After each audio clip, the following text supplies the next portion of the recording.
Entrée en vigueur ce matin de la trêve de 4 jours entre Israël et le Hamas, des otages israéliens et des prisonniers palestiniens doivent être libérés. La Méditerranée, route migratoire toujours la plus meurtrière, près de 2500 personnes sont mortes en 2023. Une frappe russe fait au moins 3 morts dans la région de Kherson, dans le sud de l'Ukraine. Moscou dit avoir détruit des drones ukrainiens au-dessus de la Crimée. La pollution de l'air reste toujours trop élevée en Europe selon le dernier rapport de l'Agence européenne pour l'environnement.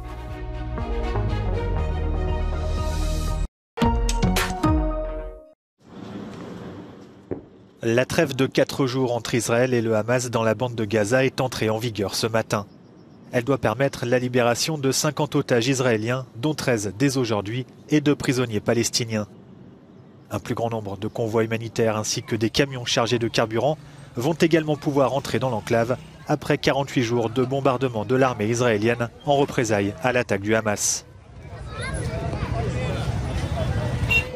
التهدئة احنا بننظر لها يعني كتنفس من ال 45 يوم او 48 يوم الضغط اللي مضوا علينا كمواطنين غزيين. انا مواطن من مدينة غزة ونازح على مدينة رفح هنا.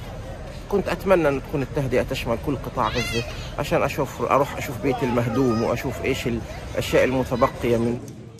Sur ces images, des tracts envoyés par l'armée israélienne dans le sud de la bande de Gaza demandent aux habitants de ne pas retourner dans le nord de l'enclave. إلى سكان قطاع غزة، الحرب لم تنتهي، الهدنة الإنسانية مؤقتة، منطقة شمال قطاع غزة هي منطقة حرب خطيرة وممنوع التجول بها. Après des derniers échanges de tirs juste avant l'entrée en vigueur de la trêve, le calme semble être revenu à Gaza, mais aussi à la frontière israélo-libanaise.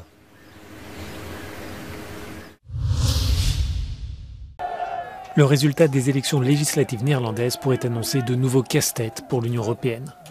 La formation d'extrême droite, le PVV, le Parti pour la liberté, est arrivée en tête avec 37 sièges, insuffisant pour obtenir une majorité absolue, mais suffisant pour permettre à son dirigeant, Geert Wilders, de diriger une éventuelle coalition gouvernementale. L'une des propositions fortes du dirigeant populiste est la tenue d'un référendum sur une sortie des Pays-Bas de l'Union européenne. Mais pour le moment, la Commission européenne refuse de dramatiser. Elections take place at regular intervals in the member states, and this does not per se put in doubt in any way the membership of any country to the European Union. We continue to count on the Netherlands' strong participation in the European Union. Si une sortie des Pays-Bas de l'Union européenne semble peu probable, l'arrivée de Geert Wilders au pouvoir pourrait provoquer des difficultés dans 3 dossiers majeurs au niveau européen, la politique migratoire, l'aide militaire à l'Ukraine et le budget commun. The Dutch government cannot make an U-turn on Ukraine, but still there will be some difficulties there reaching consensus. I think we could see with Wilders in power a much more critical position of the Dutch government when it comes to the budget of the European Union, the multi-annual financial framework, which will have to be soon enough negotiated. And even with, let's say, more pro-European governments in the Netherlands, we have seen the Dutch being quite critical and pushing for not increasing the EU budget. Now, with this new government, it can be even more so the case. Toutefois, le PVV ne peut pas diriger seul le pays. Geert Wilders va devoir entamer des négociations qui pourraient prendre beaucoup de temps en vue de former une coalition. À titre d'exemple, il a fallu 10 mois de discussion pour établir le gouvernement précédent. And the big question is whether the Dutch will be able to put together a government before or after the next European elections. I think that's going to be very important for Europe, especially because the question is who is going to be representing the Netherlands next June, July, when the new European Commission is going to be set up. The priorities of the new political cycle in Europe are going to be negotiated. Selon l'analyste, l'issue des élections législatives néerlandaises n'est pas le signe annonciateur d'une vague d'extrême droite en Europe. Il souligne que chaque scrutin dans les États membres dépend de cycles politiques sur la scène nationale.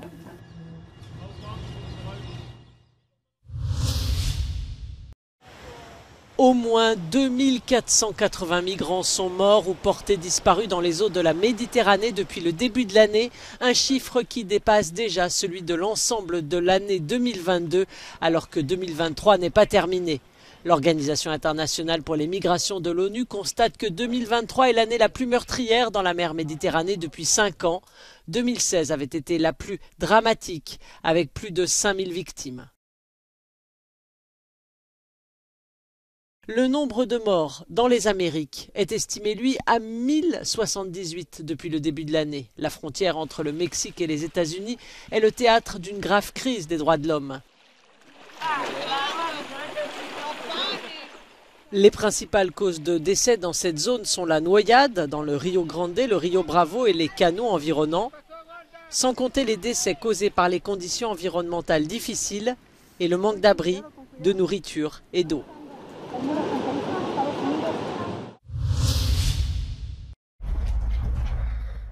Au moins 3 personnes ont été tuées et 5 autres blessées jeudi dans un bombardement russe dans le village de Tchornobaïvka, dans la région de Kherson, dans le sud de l'Ukraine. Les autorités ukrainiennes évoquent l'utilisation de bombes à sous-munitions. Une soixantaine de bâtiments résidentiels et des fermes ont été endommagés. La Russie affirme de son côté avoir détruit 16 drones ukrainiens dans la nuit de jeudi à vendredi, la plupart d'entre eux au-dessus de la Crimée. Base arrière de l'armée russe, la péninsule annexée par Moscou en 2014 est régulièrement ciblée par Kiev depuis le début de la contre-offensive.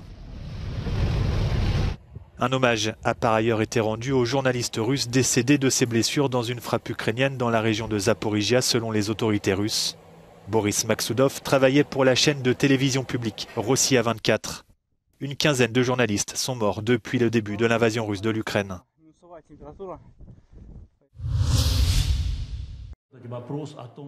Ce Russe est le chef d'un parti pro-Kremlin et il est accusé d'avoir adopté une petite Ukrainienne. Sergueï Mironov et sa femme nient pourtant avoir accueilli Margarita, 2 ans.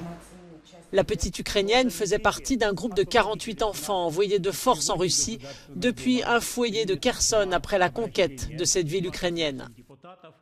Le président russe et la commissaire russe à l'enfance sont accusés par la Cour pénale internationale de crimes de guerre pour la déportation illégale d'enfants ukrainiens.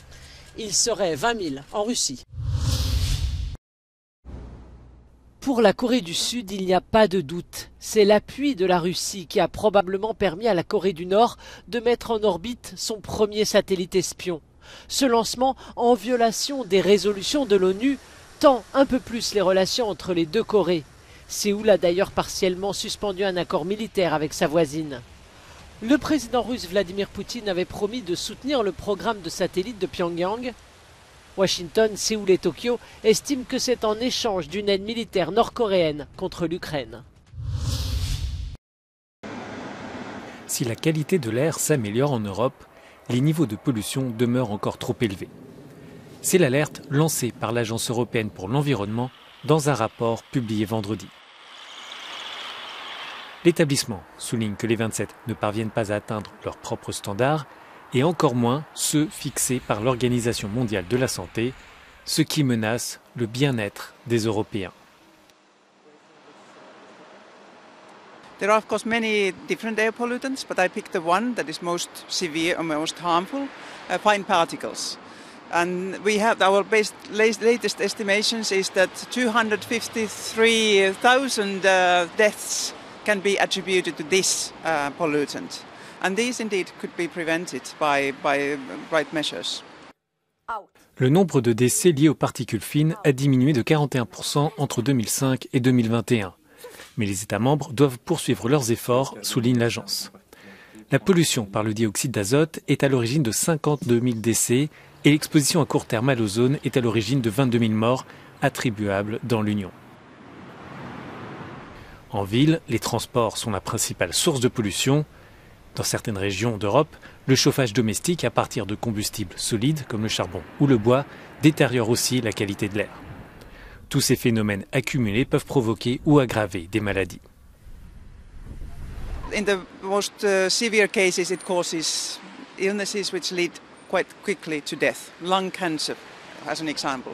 But it is also important to note, and our report is now first time looking more in detail into various diseases and what is the what is the impact of air pollution to aggravate these diseases like asthma or chronic heart conditions. So it is the quality of life is in many ways is hampered by air pollution still today in Europe. L'Agence européenne pour l'environnement souligne également que le changement climatique, et en particulier l'augmentation des températures en ville, menace la qualité de l'air et donc la santé des Européens.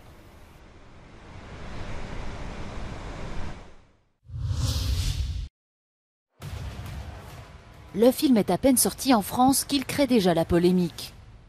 Contrairement à la presse anglo-saxonne qui s'est montrée élogieuse envers le film Napoléon de Ridley Scott, une partie de la presse française n'a pas manqué de descendre le film. À la première de Fontainebleau, de nombreux fans ne cachent pas leur déception.